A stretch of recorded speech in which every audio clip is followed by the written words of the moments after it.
ముందుగా ఒక కీలకమైనటువంటి సమయంలో ఆంధ్రదేశం నడిబొడ్డులోని విజయవాడలో ఒక అద్భుతమైనటువంటి ప్రీ రిలీజ్ ఈవెంట్ని పెద్ద రూపంలో నిర్వహిస్తున్నటువంటి వృద్ధి సినిమాస్, సుకుమార్ రైటింగ్స్ సంస్థ నిర్మాతలకి, దర్శకులు బుచ్చిబాబు గారికి, అదేవిధంగా సుప్రసిద్ధ హీరో ఒక లెగసీని కంటిన్యూ చేస్తున్నటువంటి రామ్ చరణ్ గారికి, అదేవిధంగా ఈ మొత్తం టీంకి సంబంధించినటువంటి అందరికీ, అన్నిటికంటే మించి ఇంత పెద్ద ఎత్తున విచ్చేసి ఈ కార్యక్రమాన్ని సంపూర్ణమైనటువంటి విజయవంతమైనటువంటి కార్యక్రమంగా నిలబెట్టడానికి మీరందరూ విచ్చేసినటువంటి మెగా అభిమానులందరికీ కూడా ప్రత్యేకమైనటువంటి ధన్యవాదాలు తెలియజేస్తూ, ఇవాళ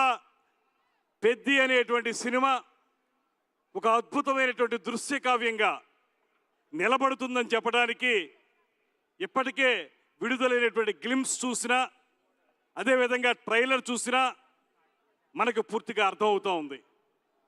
మనందరికీ తెలుసు, రామ్ చరణ్ గారి యొక్క నటనలోని పరిపక్వత అనేది రంగస్థలంలోనే మనం చూడడం జరిగింది.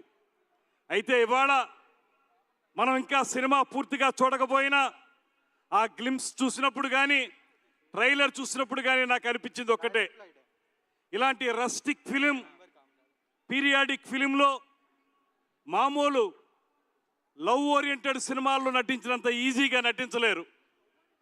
మనకు తెర మీద కనబడుతున్నటువంటి ఆ హావభావాలు కానీ, అద్భుతంగా పలికించేటువంటి ఆ విన్యాసాలు కానీ, ఇవన్నీ ఎంతో కఠోరమైనటువంటి శిక్షణతోనే రాగలుగుతాయి, అంకిత భావంతోనే రాగలుగుతాయి.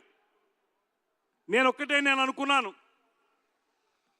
గ్రామీణ ప్రాంతాల్లో పుట్టి గ్రామీణ ప్రాంతాల్లో పెరిగి, లేకపోతే సెమీ అర్బన్లో పెరిగినటువంటి వాళ్ళకి ఆ గ్రామీణ వాతావరణం పూర్తిగా అర్థమవుతుంది. కానీ చెన్నైలోనూ పుట్టి హైదరాబాదులో పెరిగినటువంటి రామ్ చరణ్ గారు అంత అత్యద్భుతంగా ఆ హావభావాలు పలికించడం అంటే ఆ రక్తంలోనే ఉంది, నరాన్న కూడా ఆయనలో నటన ఉందనేటువంటి మాట స్పష్టంగా కనపడతా ఉంది. అదేవిధంగా హీరోయిన్గా జాన్వి గారు, ఇవాళ మనం ప్రత్యేకంగా అందరూ చెప్పిన విధంగా అలనాటి జగదేక వీరుడు అతిలేక సుందరి యొక్క మరో రూపమే ఈ పెద్ది సినిమా. అక్కడ మెగాస్టార్ చిరంజీవి గారు, శ్రీదేవి గారు ఉంటే, ఇక్కడ గ్లోబల్ స్టార్ రామ్ చరణ్ గారు, జాన్వీ కపూర్ గారు ఉన్నారు. వారిద్దరూ చూపించినటువంటి నటన వైదుష్యం, పాటలన్నీ కూడా సూపర్ డూపర్ హిట్ అయ్యాయి. ఇప్పటికే ఏఆర్ రెహమాన్ గారి యొక్క ఆయన యొక్క విన్యాసాలు కానీ, ఆయన యొక్క విశృంఖలంగా ఆయన అందించినటువంటి మ్యూజిక్ కానీ ఇవాళ మన అందరినీ కూడా కట్టిపడేస్తూ ఉంది. అదేవిధంగా జగపతి బాబు గారి యొక్క అద్భుతమైనటువంటి వైద్యుష్యం, ఇవన్నీ కూడా ఈ సినిమాకి పెద్దగా వన్నె తెచ్చే అంశాలు అనేటువంటి మాటని మరొకమారు తెలియజేస్తూ, ముఖ్యంగా ఈ సినిమా పెద్ది సినిమా డైరెక్టర్ అయినటువంటి బుచ్చిబాబు గారు మా జిల్లా వారే, తూర్పుగోదావరి జిల్లా వ్యక్తి. అయితే బుచ్చిబాబు గారిలో ఉన్నటువంటి గొప్పతనం ఏంటంటే ఎంత ఎదిగినా ఒదిగుండేటువంటి మనస్తత్వం. ముఖ్యంగా అంత సింపుల్గా ఎలా ఉండగలుగుతారనేటువంటి మాట నాకు అనిపిస్తూ ఉంది. ఇందాక చూస్తే ఆయన ఒక కుర్చీలో, ఒక పక్కన హీరో రామ్ చరణ్ గారు, మరో పక్కన ప్రొడ్యూసర్ గారి మధ్యలో ఒదిగిపోయినటువంటి మనిషి. ఈ సినిమాని ఆయన మొత్తం తన చెమటని ధారపోసి అత్యద్భుతంగా రూపొందించారనేటువంటి మాట మనకి స్పష్టంగా కనపడతా ఉంది.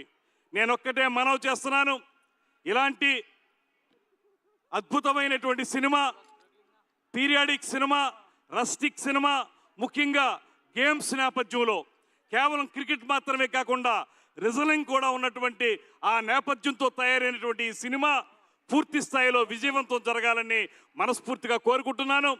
ఇలాంటి సినిమాలు ఆడితే కొన్ని వందల కుటుంబాల వారు నిలబడగలుగుతారు, వారందరికీ ఉపయోగపడుతుందనేటువంటి మాటని మరొకసారి తెలియజేస్తూ, మొత్తం టీం అందరికీ కూడా ప్రత్యేకమైనటువంటి ధన్యవాదాలు తెలియజేస్తూ, సినిమాటోగ్రఫీ మంత్రిగా ఒకటే మనవి చేస్తున్నాను, మన ఉప ముఖ్యమంత్రి పవన్ కళ్యాణ్ గారి యొక్క ఆశీస్సులతోనే నేను ఇవాళ మంత్రిగా మీ ముందు నిలబడ్డాను. అటువంటి పవన్ కళ్యాణ్ గారి తరపున కూడా ప్రత్యేకంగా మీ అందరికీ అభినందనలు తెలియజేస్తూ ఈ సినిమా సూపర్ డూపర్ హిట్ జరగాలని, దాంతో పాటు 10 కాలాల పాటు 10 మంది బతికే విధంగా దీని మీద ఆధారపడేటువంటి డిస్ట్రిబ్యూటర్స్ కానీ, నిర్మాతలు కానీ, అందులో పనిచేసినటువంటి కార్మికులు కానీ వారందరికీ కూడా మంచి జీవితాలు కలగాలని మనస్ఫూర్తిగా కోరుకుంటూ, ఆంధ్రప్రదేశ్ రాష్ట్ర ప్రభుత్వం తరపున ముఖ్యమంత్రి చంద్రబాబు నాయుడు గారు, ఉప ముఖ్యమంత్రి పవన్ కళ్యాణ్ గారి తరపున ఒకే ఒక్క మాట చెప్తాను. ఆంధ్రప్రదేశ్ రాష్ట్రం సినిమా పరిశ్రమ అభివృద్ధి కోసం కట్టుబడి ఉంది. షూటింగ్ ఇక్కడ బాగా జరపండి, దాంతోపాటు మౌలిక సదుపాయాలు కల్పన చేయండి. స్టూడియోలు కానీ, రికార్డింగ్ థియేటర్లు కానీ, రికార్డింగ్ థియేటర్లు కానీ ఇక్కడ నిర్మించండి. నిర్మాతలను ఆహ్వానిస్తున్నాం. సింగిల్ విండో ద్వారా మీకు అవకాశం కల్పించడానికి మేము సదా సిద్ధంగా ఉంటాం. మీరు ఇక్కడ షూటింగులతో పాటు మౌలిక సదుపాయాలు కల్పన చేస్తే స్థానిక ప్రతిభను కూడా మనం వాడుకున్నట్టు అవుతుందనేటువంటి మాటను కూడా మరొకసారి తెలియజేస్తూ, ఇంత మంచి కార్యక్రమంలో పాలుపంచుకునేటువంటి అవకాశం కల్పించిన మీ అందరికీ కూడా ధన్యవాదాలు తెలియజేస్తూ, పెద్ద సినిమా సూపర్ డూపర్ హిట్ కావాలని మనస్ఫూర్తిగా మరొక్క మారు తెలియజేసుకుంటూ సెలవు తీసుకుంటున్నాను. నమస్కారం. జై Hind. Thank you so much sir. అలాగే ఫిల్మ్ ఇండస్ట్రీ స్టూడియోస్ కానీ, అలాగే ఇక్కడ షూటింగ్స్కి కానీ మీరు ఇస్తున్నటువంటి ఎంకరేజ్మెంట్కి మరొకసారి ధన్యవాదాలు తెలియచెప్తూ, ఈ చిత్రం ద్వారా